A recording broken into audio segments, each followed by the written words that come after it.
সামনেই রথযাত্রা, আর পুরী যাবার ট্রেনের টিকিট পাচ্ছেন না, তাহলে কিভাবে দর্শন হবে জগন্নাথ দেবের?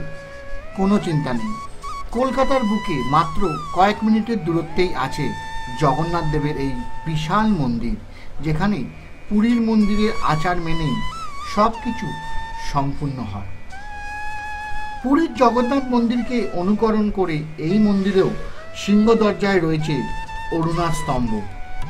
অরুণা স্তম্ভ থেকে 18টি সিঁড়ি উপরে স্থাপিত হয়েছে গেরুদা স্তম্ভ।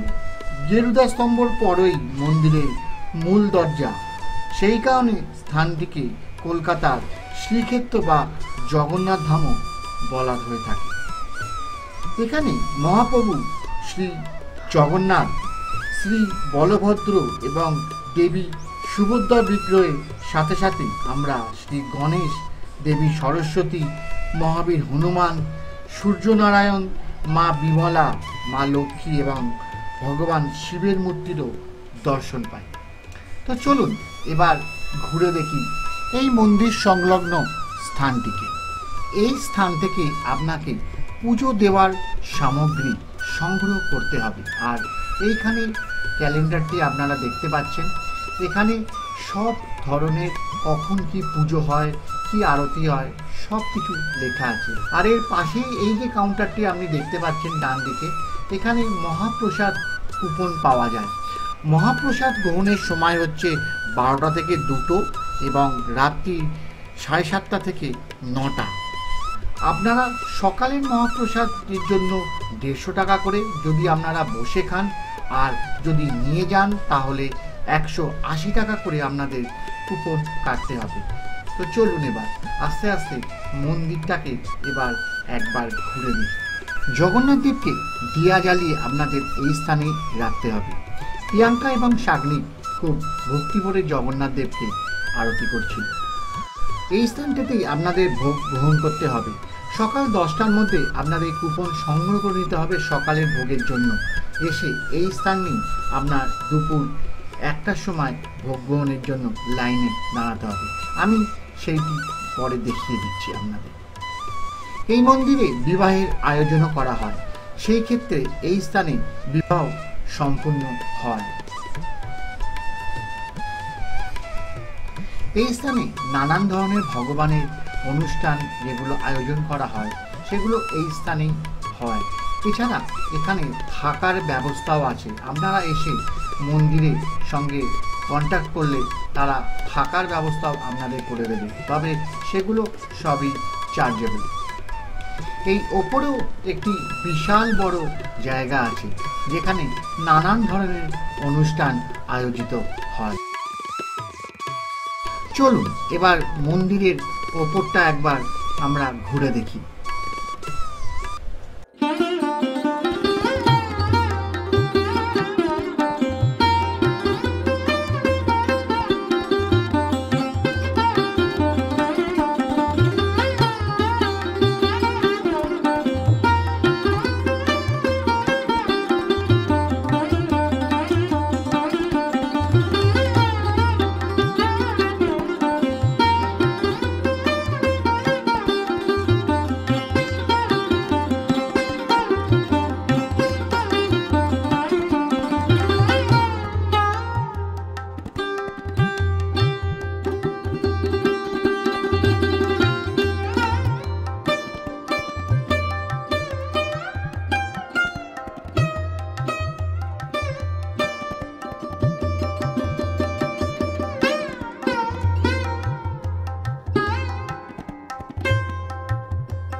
এই মন্দিরে যেমন আমরা মহাপ্রভু জগন্নাথ, শ্রী বলভদ্র ও দেবী সুভদ্রার মূর্তির দর্শন পাই, তেমন তার সাথে আরও নানান দেবদেবীর দর্শন পাই। তো চলুন একে একে সেই দেবদেবীগণকেও দর্শন করি। প্রথমেই আমরা সিদ্ধিদাতা গণেশের দর্শন পাই, এরপর মা সরস্বতীর আমরা দর্শন পাই।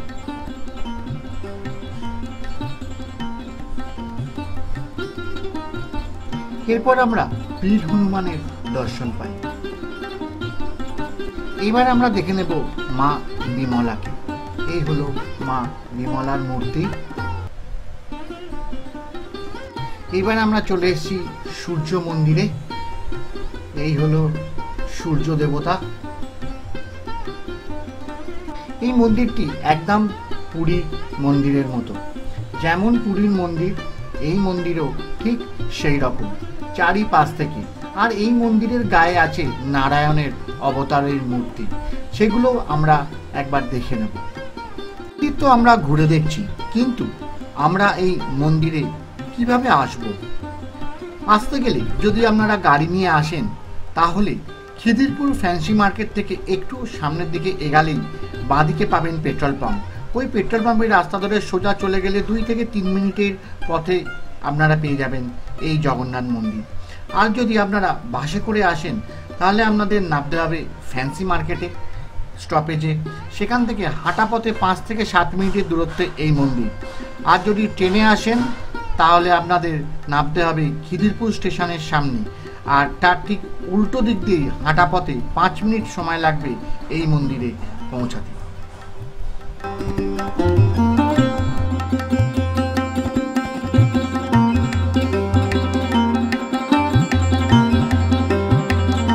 নারায়ণ অবতারের মূর্তির ঠিক নিচেই শাগ্নিক দাঁড়িয়ে আছে।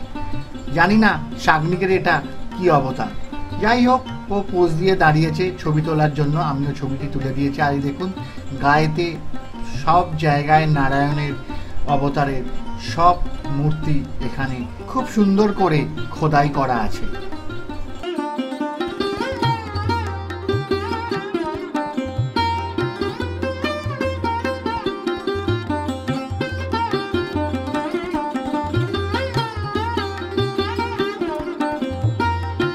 এবার আমরা দর্শন করে নিলাম ভাগবত মন্দির।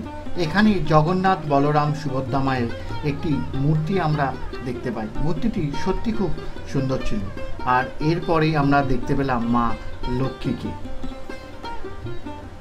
চারিপাশ আমাদের এই মন্দিরের ঘোরা সম্পূর্ণ হয়ে গেল। আর এই যে সামনে আপনারা ঘরটি দেখতে পাচ্ছেন, এটি হচ্ছে সংগ্রহশালা। এখানে প্রচুর ধরনের বই আপনাদের দেখতে পাবেন আপনারা। আর চলুন এবার মন্দিরের ভেতরে যাই। আরতির সময় হয়ে গেছে। আমি গোটা আরতিটাই তুলে ধরবো আপনাদের কাছে এই মন্দিরের।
আরতির শেষে আমরা পেয়ে গেলাম শান্তি জল।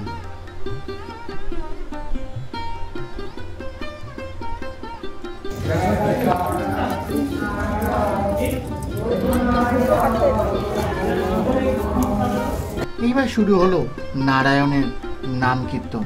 চলুন সেটাও আমরা একটুখানি শুনে নিই।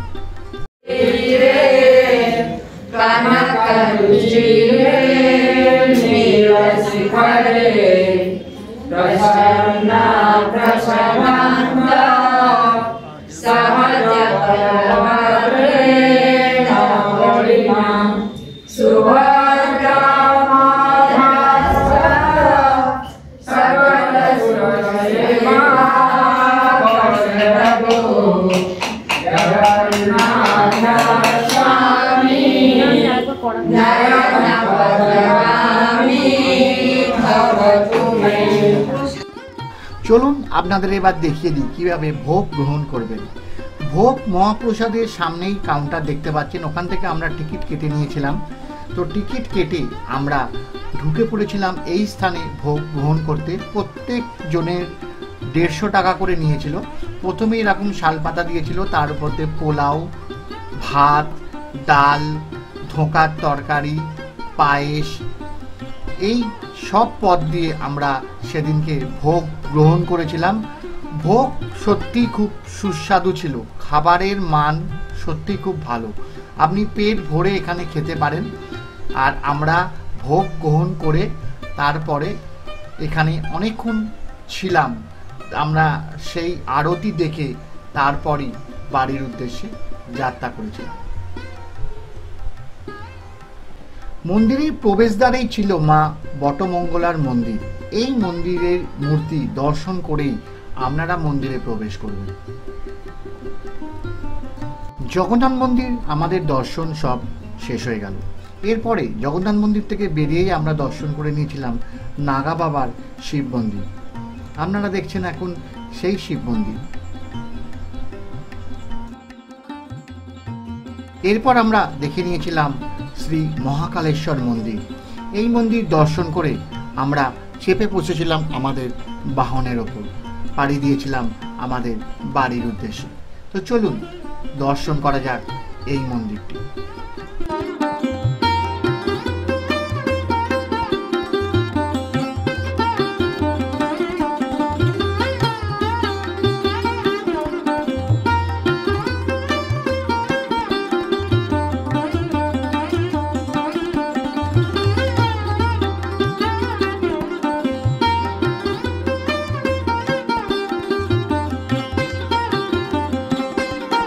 চলুন এবার ফেরা যাক। আজকের ভিডিওটি এখানেই শেষ। কেমন লাগলো এই খিদিরপুরের জগন্নাথ মন্দির আর তার সংলগ্ন এই মন্দির সমূহ? যদি ভালো লেগে থাকে, ইনফরমেটিভ লেগে থাকে, তাহলে অতি অবশ্যই আমার চ্যানেলটিকে লাইক সাবস্ক্রাইব করে আমার পাশে থাকার অনুরোধ রইল। আবার দেখা হচ্ছে একটি নতুন ভিডিওয়ে আপনাদের সঙ্গে। ততদিন ভালো থাকবেন, সুস্থ থাকবেন আর আমার পাশে থাকবেন। তো আজকের মতো টাটা।